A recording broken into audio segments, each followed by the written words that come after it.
Hello friend, एक बार फिर आप लोगों का स्वागत है आपके चैनल में जीडीएस क्लासेस में।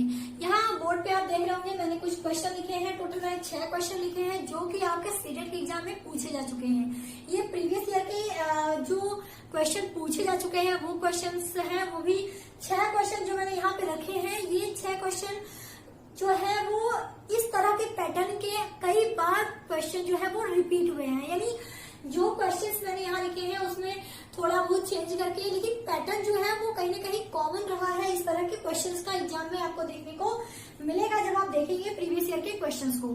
तो किस तरह से इसको सॉल्व करेंगे, मैंने कहा था कि हम अब क्वेश्चन को भी कुछ अलग जो फिक्स पैटर्न है जो कि बार बार रिपीट होते हैं, कुछ क्वेश्चंस के पैटर्न, उनको हम आपके साथ शेयर करेंगे और बताएंगे किस तरह से इसको सॉल्व करना है।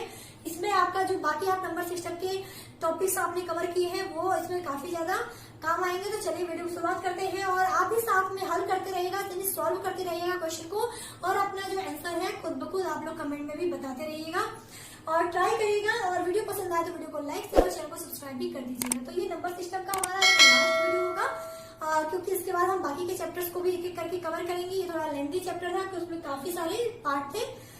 तो आज हमारा इसका फाइनल पार्ट है जिसमें हमने इंपॉर्टेंट क्वेश्चंस रखे हैं। बाद में जब हमारे कंप्लीट हो जाएंगे तो हम और तरह के पैटर्न के क्वेश्चंस को भी आप लोगों के साथ शेयर करने की कोशिश करेंगे। फिलहाल ये बार बार रिपीट हुए, इसलिए मुझे लगा इनको आपके साथ पहले जरूर शेयर करना चाहिए। तो चलिए स्टार्ट करते हैं वीडियो और देखते हैं कि किस तरह से इन सारे क्वेश्चन को हम सॉल्व करेंगे।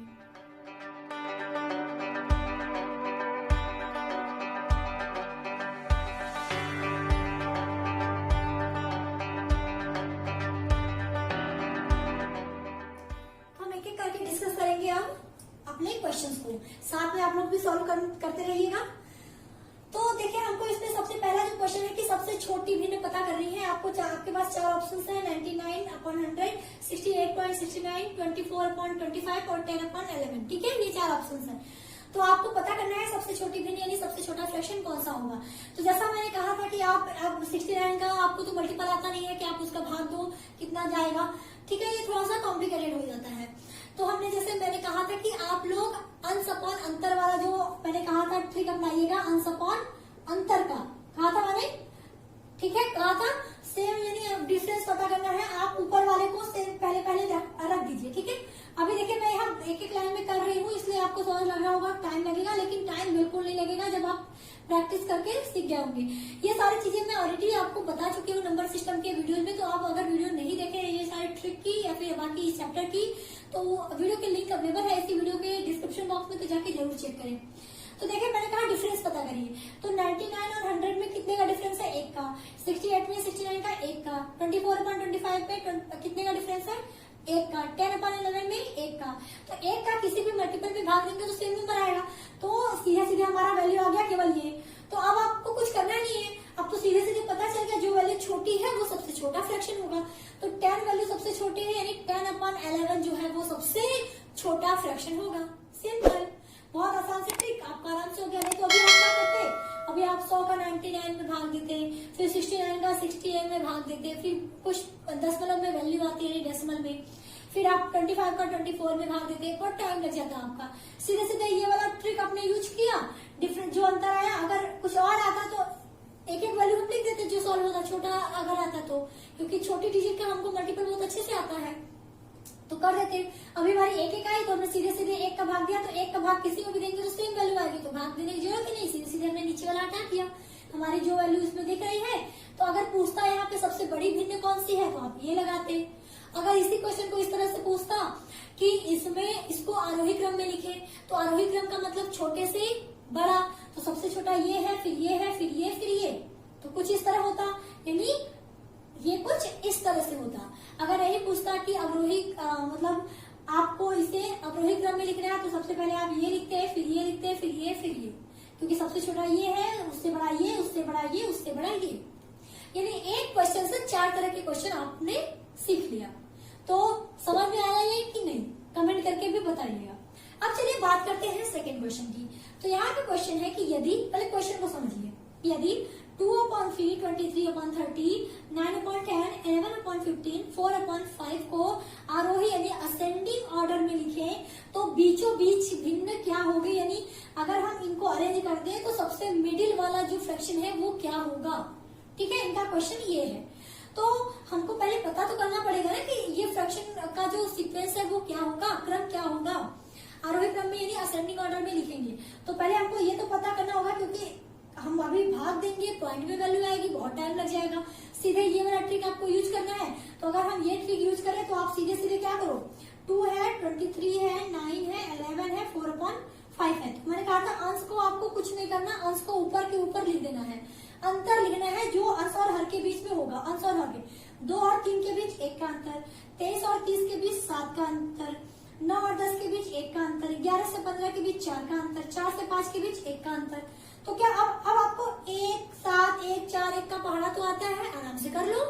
तो अगर 1 का 2 भाग देंगे तो वैल्यू क्या आएगी, 2 आएगी। 7 का अगर हम भाग दें 23 में तो कितना आएगा, 7 क्या आई 21, यानी 3 पॉइंट में कुछ आएगा। अभी पॉइंट छोड़ दो, आपको पॉइंट नहीं लिखना है। पॉइंट तब लिखा जाता है जब 2 लोगों की वैल्यू 3 आए, तब ना हम कंपेयर करते हैं। जब 3 पॉइंट आ रहा है तब इसको छोड़ दो। अब 1/9 की वैल्यू क्या आएगी, 9 ही आएगी। 4/11 की कितनी आएगी, 4 का भाग दो 11 में, तो 4 दूनी 8, 4 के 12, यानी 3 बार तो ज्यादा हो जा रहा है, तो 4 दूनी 8, 2 पॉइंट में कुछ आएगी। तो अब 1/4 का आई तो वैल्यू क्या आई, 4 आई। तो अब ये देखो 2 पॉइंट में कुछ वैल्यू आ रही है, यहाँ भी 2 है, बाकी तो कुछ मैच नहीं कर रहा है। एक 3 पॉइंट है, एक 9 है, एक 4 है, 2 पॉइंट में है, ये केवल 2 है, यानी इसके पॉइंट 2 0 0 रहा होगा। इसमें जाके कुछ पॉइंट में आएगा कि 4 दूनी 8, 9 10 11, 3 0 बचा, तो 4 7 28, यानी कुछ जाएगी, तो कुछ जाएगी नहीं जाएगी, आप नहीं भी जाओगे तब भी आपको बस इतना जानना है कि इसमें कुछ एक वैलिड वैल्यू आएगी, जबकि ये तो केवल एक 2 ही है। तो सबसे छोटा कौन सा हुआ, क्योंकि आरोही का मतलब है सबसे छोटा से बड़ा। तो अगर इसमें देखें तो 2 सबसे छोटा है, फिर 2 पॉइंट समथिंग जो आया होगा, फिर 3, फिर 4, फिर 9, यही रहा होगा ना सीक्वेंस। यानी पहले रहा होगा 2 वाला, फिर 2 पॉइंट में जो रहा होगा, फिर हमारी 3 पॉइंट वाली जो वैल्यू रही होगी उसकी, फिर 4 वाली, फिर उसके बाद 9 वाली। तो ये किसकी किसकी वैल्यू है, तो ये वैल्यू है इसकी, ये वैल्यू है इसकी, सॉरी ये वैल्यू है हमारी इसकी, ये वैल्यू है इसकी, ये वैल्यू है इसकी, ये है इसकी और ये है इसकी। तो जो है उसके आगे उसको लिख दीजिए। तो हमारी 2 वाली जो थी, ये 2 वाली किसके लिए थी, 2/3 के लिए थी ना। अब 2 पॉइंट वाली किसके लिए है, ये वाली, तो ये 2 पॉइंट वाली जो है वो हमारी थी किसके लिए, 11/15 के लिए। तो 11/15 लिख दिया हमने, लिख दिया। यहाँ पे तो स्पेस नहीं है, लेकिन आप लोग जब प्रैक्टिस करने लगोगे तो आपको आराम से समझ में आ जाएगा। अभी मैं समझा रही हूँ, आपको थोड़ा सा लग रहा होगा कि टाइम टेकन है, बट बिल्कुल टाइम टेकन नहीं है। बस समझ लीजिए किस तरह से करना है, प्रैक्टिस हो जाएगी, बहुत अच्छे से कर लेंगे, कुछ सेकंड में आंसर बता देंगे। अब देखिए मैंने कहा था 3 पॉइंट वाली किसके लिए है, तो 23 वाली नहीं, 23/30 के लिए है। बाकी 4, अब आपको पता क्या करना है, 4 वाली किसके लिए, ये 4 वाली किसके लिए है, 4 वाली हमारी थी 4/5 के लिए। अब 9 वाली किसके लिए थी, 9/10 के लिए। तो ये हमारा आरोही क्रम हो गया ना, ये तो हुआ क्योंकि हमने छोटे से बड़े क्रम में लिखा, तो छोटे से बड़े क्रम में हमने लिख दिया। फिर इनका ये कहना था कि आरोही क्रम यानी असेंडिंग ऑर्डर में जब आप लिखेंगे तो बीचों बीच कौन सी भिन्न होगी, तो बीचों बीच हमारी कौन सी भिन्न आई, 23/30। तो हमारा आंसर होगा 23/30, खत्म, बहुत सिंपल है। ये ट्रिक भी मैं बता चुकी हूँ, जब आप फ्रैक्शन वाली मेरी वीडियो देखोगे, इसके आपको डिस्क्रिप्शन बॉक्स में इसके लिंक जो है वो मिल जाएगी, जिसमें मैंने फ्रैक्शन वाली ट्रिक बताई थी कि किस तरह से आप आरोही अवरोही सबसे छोटी सबसे बड़ी भिन्न को पहचान सकेंगे आराम से कुछ ही सेकेंड में। अब बात करते हैं थर्ड क्वेश्चन की। तो इसमें मैंने कहा था, इसमें देखिए क्वेश्चन जो दिया है कि -5/7 में से क्या घटाया जाए, यानी इनका कहना था कि इस 5/7 में से कुछ तो घटाना है। तो कुछ हम मान लेते हैं कि हमने x वैल्यू कुछ भी घटा दिया, ठीक है। तो हमको मिला क्या, घटाया जाए तो -1 प्राप्त हो, यानी हमको प्राप्त क्या होता है, यानी क्या मिलता है, -1। यानी इसमें से हमने कुछ घटाया तो हमको -1 मिल गया। तो आप पश्चात्तर वाला रूल यानी ट्रांसफर वाला रूल जानते होंगे। तो ये वैल्यू जब बराबर के यानी इक्वल के उस तरफ जाती है तो प्लस हो जाती है, इधर वाली जो वैल्यू उधर, मतलब इनका ये कहना था कि जब इक्वल टू के अपोजिट साइड में कोई इधर की वैल्यू इधर या इधर की वैल्यू इधर जाती है तो उसका जो सिंबल होता है, उनका जो साइन होता है प्लस या माइनस का, वो चेंज हो जाता है। तो जब माइनस वाली वैल्यू बराबर किधर जाती है तो वो प्लस हो जाती है, अगर प्लस वाली बराबर किधर जाती है तो वो माइनस हो जाती है। तो ये वैल्यू जब इधर जाएगी तो ये हमारा कुछ इसी -1 छोड़ दिया। -1 जब इधर आता है तो ये हो जाता है +1, ठीक है। और ये हमारा -x था, इसको भी इधर जब कुछ नहीं मतलब तो 0। अब ये -x जब इधर जाएगा तो ये क्या हो जाएगा +x। तो +x लिखो या केवल x लिखो, कोई मतलब नहीं है, सेम ही होता है, तो हमने x लिख दिया। इसको आप लोग आराम से सॉल्व कर लो। तो इसको जब आप लोग सॉल्व करोगे तो देखो, इसको हम लोग इस तरह से लिख सकते हैं ना, इसको कुछ इस तरह से भी तो लिख सकते हैं, चाहे इस तरह लिखो चाहे इस तरह लिखो। अब आप इसका एलसीएम ले लो, तो 1 के नीचे कुछ नहीं है तो 1, तो 7 हो गया, 1 एकम 1, माइनस ये आया 5, तो आ गया -4/7। घटाना आपको पता है, तो हमारी जो वैल्यू आएगी वो क्या हो जाएगी, यहाँ पर हमारा क्या था -5/7 था, हमने इधर लाया, हमारा +1 हो गया। जब हम इधर करेंगे तो हमारी एलसीएम क्या थी 7 थी, तो ये हो जाएगा -5 प्लस ये हो जाएगा 8, 1 7 7 और ये हो गई 7, सॉरी यहाँ तो 7 था ना, सॉरी मिस्टेक हो गया था, यहाँ 7 है, तो ये +-5 + 7 में कितना हो जाएगा, ये हो जाएगा +2/7, तो +2/7, सॉरी यहाँ पे हमने 1 लिखा था, ये हो जाएगा +2/7। तो हमारी वैल्यू क्या आई +2/7, +2/7 जो है वो क्या है, +2/7 हमारा जो है वो हमारा राइट आंसर है क्वेश्चन नंबर 3 का। अब चलिए चलते हैं क्वेश्चन नंबर 4 पे। तो देखिए ये क्वेश्चन आपको देख के लग रहा होगा कि ये तो बहुत टफ लग रहा है देखने में, तो कहीं ना कहीं बहुत ज्यादा कॉम्प्लिकेटेड होगा, कुछ बच्चे हो सकता है डर के छोड़ दे क्वेश्चन, लेकिन बहुत आसान क्वेश्चन है। आपने दशमलव वाला जो मैंने बताया था, दशमलव वाले में क्या करते हैं, दशमलव की लेफ्ट साइड की वैल्यू को एक साइड लिखते हैं और राइट साइड वैल्यू को एक साइड में लिखते हैं, ठीक है, एक के नीचे एक करके उसको जोड़ते हैं। तो आपको कुछ नहीं करना, जब आपको पता ये दिख जाए कि नीचे 10 के ही घात में वैल्यू है, यानी 10 है, 100 है, 1000 है, लाख है, 10 लाख है, ठीक है, अगर 10 है नीचे सब में, तो आपको क्या करना है, उस वाले वैल्यू को सीधे सीधे दशमलव में कन्वर्ट कर देना है और जोड़ देना है या घटा देना है, जो भी क्वेश्चन आपको दिया रहे। तो इसमें जोड़ दिया है तो जोड़ना है। तो चलिए इसमें चेंज कर लेते हैं, दशमलव कैसे लगता है ये भी मैं आपको बता चुकी हूँ।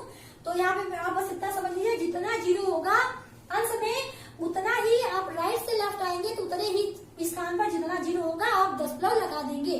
तो चलिए दशमलव लगाते हैं, तो 1 तो 1 रह जाएगा, इसमें कुछ नहीं करना, प्लस यहाँ पे जाएगा 1.1, 1 पॉइंट पे 0 दशमलव लगेगा। यहाँ पे 2 0 है तो 2 जो है वो दशमलव कितने स्थान पे लगेगा, 2 स्थान पे लगेगा, तो ये हो जाएगा 0.11। इसमें 3 स्थान है तो 3 स्थान पे लगेगा, तो 0.111 प्लस इसमें क्या है 4 है, जबकि यहाँ पे अंक हमको 3 ही है, तो लेकिन हमको लगाना है कितने स्थान पर, 4 स्थान पे, तो कुछ नहीं होता, तो हम यूज करते हैं 0, फिर ये हो गया 0। तो दशमलव के इधर 0 हम लोग केवल अपनी सुविधा के लिए लगाते हैं, इसलिए हमने दशमलव के लेफ्ट में भी 0 लगा दिया। तो अब तो आप इसको आराम से जोड़ सकते हैं। जोड़ना किस तरह है, दशमलव के नीचे दशमलव पहले रख दीजिए, तो हम यहाँ 1 करते हैं अपनी सुविधा के लिए, यहाँ पे दशमलव 0 कर देते हैं, ठीक है, ताकि हमको सुविधा हो जाए जोड़ने में। तो देखो 1 दशमलव फिर 0 0 हम मान लेते हैं, फिर ये क्या है 1.1 है, फिर ये क्या है 0.11 है, फिर क्या है 0.111 है, ठीक है, समझ में आ रहा है आपको, 111 है, फिर ये क्या है 0.0111 है। अब दशमलव नीचे दशमलव था तो वो हमने दशमलव रख दिया, बाकी आप जोड़ दो, तो 1 1 1 2 1 2 3, फिर 1 2 3, फिर ये दशमलव था ही और इधर 2.33 2 1, ये हमारा होगा आंसर। बहुत आसान था, केवल इसको दशमलव में बदलना था, बाकी दशमलव का जोड़ आपको पता है, आप इस तरह से जोड़ लीजिएगा, आपका आंसर हो जाएगा, ठीक है। किस तरह जोड़ना है समझ में आ गया आपको। तो इस तरह से आप जोड़ के आप इसको सॉल्व करिएगा और फिर मुझे बताइएगा कि आपको सही लगा या नहीं। यानी चारों संख्याओं को जब आप जोड़ेंगे, इनको यानी इन सबको जब आप जोड़ेंगे तो आपकी जो वैल्यू है वो आएगी ये। जोड़ना किस तरह से है ये आपको मैंने वीडियो में बताया है, बाकी आप अभी भी खुद से भी ट्राई करिएगा, आप आराम से कर लेंगे। अब आते हैं क्वेश्चन नंबर 5 की तरफ। क्वेश्चन नंबर 5 हमारा क्या है कि -7 और -3 के बीच पूर्णांकों का गुणनफल क्या होगा। तो पूर्णांक क्या होते हैं, जैसे हम इन्होंने कहा है -7 और -3, तो यदि संख्या रेखा पर हम बात करें तो यहाँ पे अगर -7 है, यहाँ हमारा -3 है, यही होता है ना, 0 शुरुआत करते हैं, -1 -2 -3, फिर इसी के बीच होगा -4 -5 और -6, फिर हमारा -7।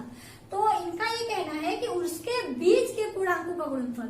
तो -7 और -3 के बीच कौन कौन से हैं? -6, -5 और -4। तो गुणा कितना करना है? इन्हीं का, -6, -5 और -4 का। तो देखिए आप गुणा पहले आप कर लिए, तो 5 चौके 20, ठीक है। और 6 का जब 20 में गुणा करेंगे तो आएगा 120, आएगा ना।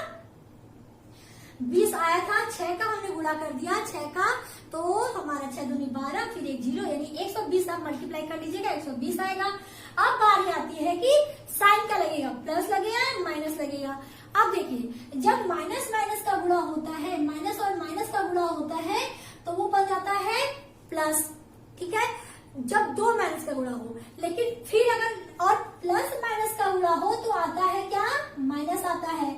तो यहाँ पे अगर हम बात करें -6 और -5 की, तो ये मिलके तो भले बना लेंगे प्लस, लेकिन फिर ये जो प्लस है फिर ये माइनस से, यानी ऑड नंबर भी अगर वैल्यू है माइनस में तो वो हमेशा क्या होगी? माइनस में आएगी।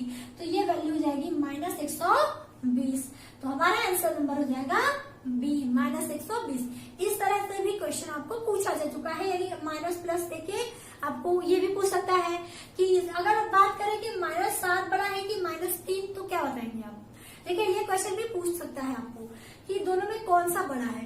तो हमेशा ये ध्यान रखिएगा, चाहे फ्रैक्शन में भी चाहे जैसे भी, कि माइनस में अगर वैल्यू रहती है, अगर बात करेंगे 3 और 7 में तो 7 बड़ा होता है। लेकिन अगर ये माइनस में हो जाएगा कि -3 और -7 में कौन सा बड़ा है, तो जो माइनस में छोटी वैल्यू होती है वो बड़ी होती है, जो माइनस में बड़ी वैल्यू होती है वो छोटी होती है, ठीक है। चलो अब एक लास्ट हम देख लेते हैं क्वेश्चन नंबर 6। 2 की पावर 10 है, -1 विभाज्य है, यानी किससे विभाज्य होगा ये पूरी वैल्यू? 4 से, 10 से, 2 से या 3 से? तो आपको मैंने बताया था, अगर आपने देखा होगा यूनिट डिजिट वाला जो मैंने बताया था कि यूनिट डिजिट इकाई अंक जो है वो आप कैसे पता करेंगे, बहुत आसान ट्रिक बताई थी, आप उसको जरूर जाके देखिएगा।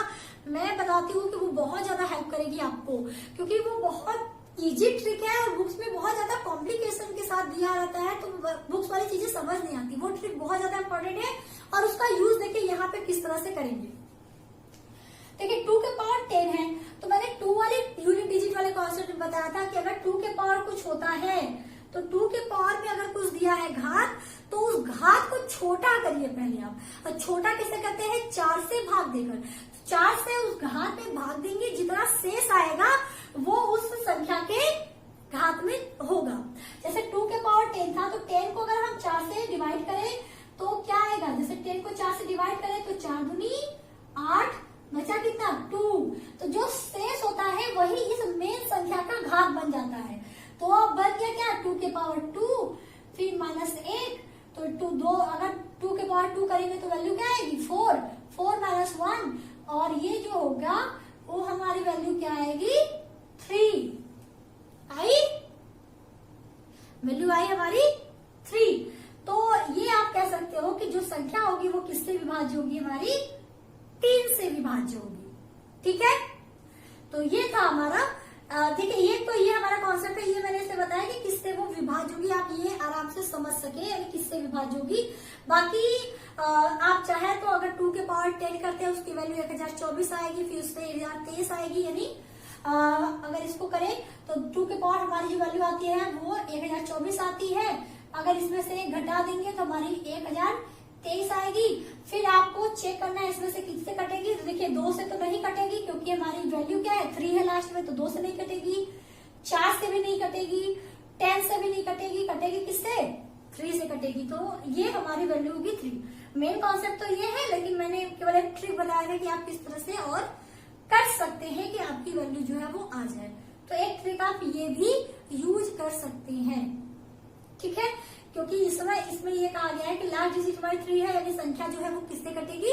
3 से कट जाएगी, क्योंकि हम यहाँ पे यूनिट डिजिट निकालते हैं। तो यूनिट डिजिट के कॉन्सेप्ट से लास्ट डिजिट हमारी 3 आई तो 10 से नहीं कटेगी, 4 से नहीं कटेगी, 2 से नहीं कटेगी, तो कटेगी किससे? 3 से कटेगी। तो हमने सीधे सीधे आंसर बता दिया कि हमारी 3 होगी। ये यूनिट डिजिट का यूज था कि आप यूज करके भी कैसे बता सकते हैं। तो ये यूनिट डिजिट वाले कॉन्सेप्ट भी बताया, एक नॉर्मल कॉन्सेप्ट भी बताया कि 2 के पावर 10 की वैल्यू जो होती है वो 1024 होती है। फिर घटा दिया 1023 आई, 23 में 3 जो है इकाई की यूनिट जो है वो 3 है, तो 2 से नहीं कटी, 4 से नहीं कटेगी, 10 से नहीं कटेगी। सिंपल विभाज्यता का अवेलेबल है इसी वीडियो के डिस्क्रिप्शन बॉक्स में, चाहे तो आप चेक कर सकते हैं। तो विभाज्यता के नियम के हिसाब से इन तीनों से तो वो नहीं कटेगी, कटेगी केवल 3 से। तो ये हमारे 6 जो क्वेश्चन थे इंपॉर्टेंट, वो मैंने आपके साथ शेयर किया। इस पैटर्न पे बहुत सारे क्वेश्चन आपको देखने को मिल सकते हैं। तो ये हमारा नंबर सिस्टम का लास्ट पार्ट था, अगर आप कह रहे हैं। इसके बाद फिर हम बाकी के मैथ के जो चैप्टर है उसको भी एक एक करके कवर करेंगे। तो आज के लिए इतना है, उम्मीद करती हूँ वीडियो आपको पसंद आई होगी। और भी क्वेश्चन है, आप खुद ब खुद ट्राई करें। कुछ प्रॉब्लम है तो कमेंट बॉक्स ओपन है, आप चाहें तो कमेंट कर सकते हैं। अगर आप इसके अलावा आप मेरे इंस्टा और FB और ट्विटर हैंडल से भी जुड़ सकते हैं, यानी उस पेज से भी जुड़े। आपको वहां पे अगर कोई डाउट है तो आप वहां पे भी आराम से पूछ सकते हैं।